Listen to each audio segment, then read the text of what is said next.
अब आचार्य बतलाते हैं संलेखना ग्रहण करने के प्रारंभ में क्या करना चाहिए।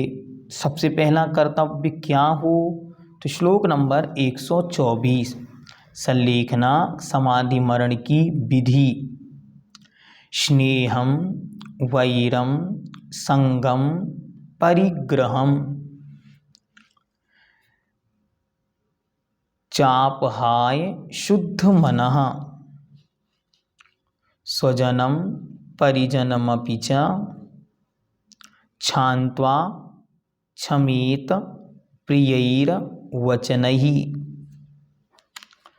स्नेहं वैरं संज्ञं स्नेहं वैरं संगं परिग्रहं चापहाय शुद्ध मनः स्वजनं परिजनमपि च क्षान्त्वा क्षमयेत प्रियैर्वचनैः।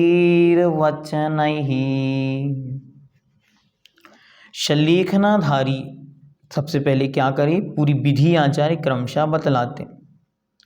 स्नेहम अर्थात स्नेह को, राग भाव को, वैरम बैर को, द्वेष भावों को, संगम अर्थात ममत्व भाव को, मोह को, च और परिग्रहम परिग्रह को, अपहाय छोड़कर, शुद्ध मनः सन स्वच्छ मन वाला, स्वच्छ हृदय वाला होता हुआ, प्रियैहि वचनैहि मधुर वचनों से, स्वजनम अपने कुटुंबी जनों तथा परिजनमपि परिकर के लोगों को, क्षान्त्वा क्षमा कराकर, क्षमयेत स्वयं क्षमा करे।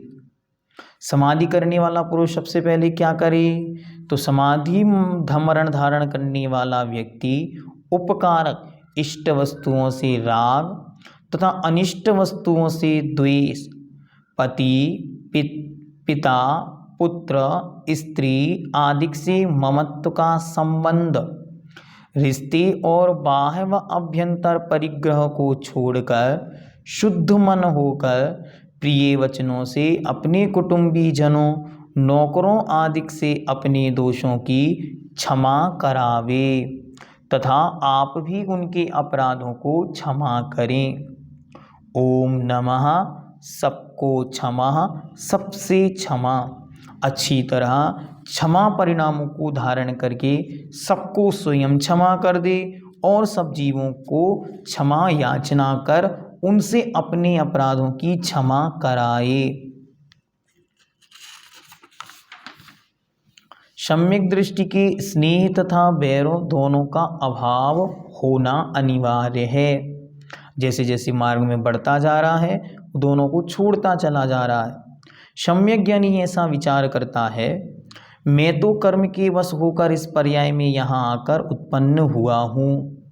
पुण्य पाप कर्म के उदय के अधीन जो बाह स्त्री पुत्रादि इस पर्याय के उपकारक तथा अपकारक द्रव्य प्राप्त हुए हैं, उनमें से जिनको इस पर्याय का उपकारक जाना उससे दान सम्मान आदि द्वारा स्नेह किया, तथा जो इस पर्याय के उपकारक द्रव्य को नष्ट करने वाले थे उनको चारित्र मोह के उदय से बैरी मानकर उससे परान्मुख रहा, अर्थात द्वेष करता रहा। जो अच्छे लगे उनसे और राग बढ़ता चला गया, जो चीज़ें बुरी लगी उनसे द्वेष बढ़ता चला गया।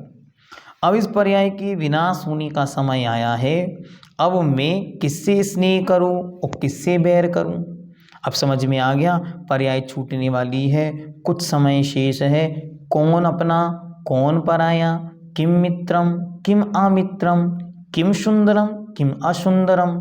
अब इस पर विचार करें। मेरा इन सभी के आत्मा के साथ संबंध तो है ही नहीं। वास्तविकता में मैं आत्मा हूँ और ये भी आत्मा है। आत्मा का आत्मा से कोई संबंध नहीं, जो संबंध थे शरीर संबंधी थे। मैं इनकी आत्मा को जानता नहीं हूँ, ये लोग हमारे आत्मा को जानते ही नहीं। भगवान पूज्यपाद देव लिखते हैं, जिससे मुझे मित्रता करनी वो दिखाई नहीं देती, और जो दिखाई दे रहा है उससे मुझे मित्रता नहीं करनी, तो फिर मैं किससे मित्रता करूं?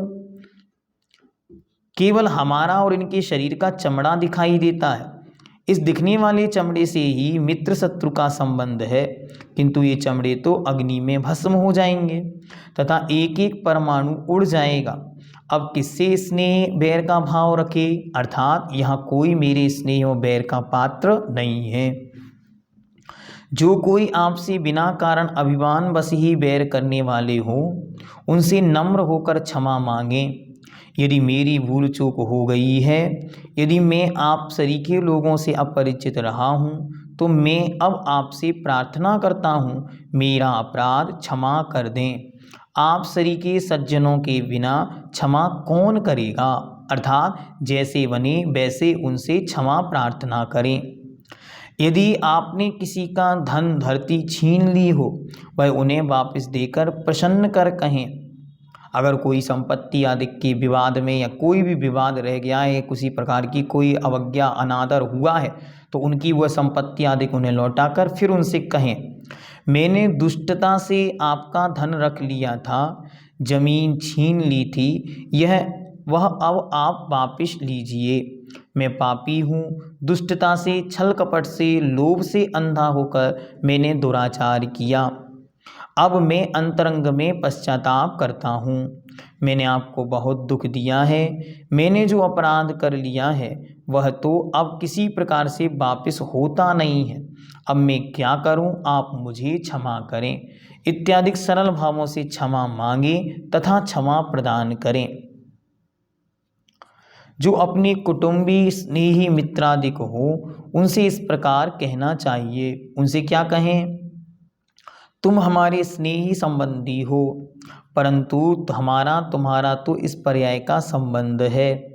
तुम इस देह के उत्पन्न करने वाले माता पिता हो, इस देह से उत्पन्न पुत्र पुत्री हो, इस देह में रमण करने वाली स्त्री हो, इस देह से कुल के संबंधी बंधुजन हो। हमारा तुम्हारा इस विनाशिक पर्याय का संबंध इतने समय तक रहा है। यह पर्याय तो आयु कर्म के अधीन है, अब अवश्य ही नष्ट होगी। इस पर्याय से स्नेह करना व्यर्थ है। इस देह से स्नेह करोगे तो यह भी रहने वाला नहीं, यह तो अग्नि से भस्म होकर बिखर जाएगा। मेरा आत्मा ज्ञान स्वरूप है, अविनाशी है, अखंड है, मेरा निज रूप है। जिन भावों का विनाश नहीं होता, जिनका संयोग हुआ है, उनका अवश्य ही वियोग होगा। जो अनेक पुद्गल परमाणुओं से मिलकर बना है, उसका अवश्य ही विनाश होगा। इसलिए इस पर्याय शरीर अज्ञान जड़ स्वरूप मेरे पुद्गल देह से स्नेह छोड़कर अपने अविनाशी ज्ञायक आत्मा के उपकार करने में उद्यमी होना चाहिए। जिस प्रकार से मेरा दर्शन ज्ञान स्वभावी आत्मा का राग दोष मोह आदि से घात नहीं हो तथा ज्ञान आदि की उज्ज्वलता प्रकट हो, वीतराग निज भावों की प्राप्ति हो, ऐसे प्रयत्न करना चाहिए। अच्छी तरह स्वयं को संबोधन करना और परिजनों को भी संबोधित कर संतुष्ट करना। यह पर्याय शरीर तो अनंतानंत बार धारण करके छोड़ा है। मैंने ज्ञान दर्शन चारित्र्य की विपरीतता से विषयों के अधीन होकर विपरीत श्रद्धान, विपरीत ज्ञान, विपरीत आचरण करके चारों गतियों में परिभ्रमण किया है।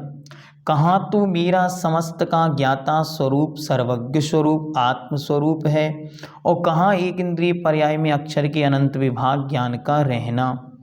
अनंत शक्ति अंतराय कर्म के उदय से नष्ट होकर पृथ्वी, पाषाण, जल, अग्नि, पवन, वनस्पति रूप पंच स्थावरों में जन्म लेना, विकलत्रय होना, यह सब मिथ्या श्रद्धान, मिथ्या ज्ञान और मिथ्या आचरण का प्रभाव है। अब अनंतानंत काल में कर्म के बहुत क्षयोपशम से वीतरागी के स्यादवाद रूप उपदेश से मुझे कुछ स्वस्वरूप पर स्वरूप का ज्ञान हुआ है। अतः हे सज्जन जनों, अब ऐसा प्रयत्न करो जिससे मेरा आत्मा राग द्वेष मोह रहित होकर, निर्भय होकर आराधनाओं की शरण सहित इस देह का त्याग करे।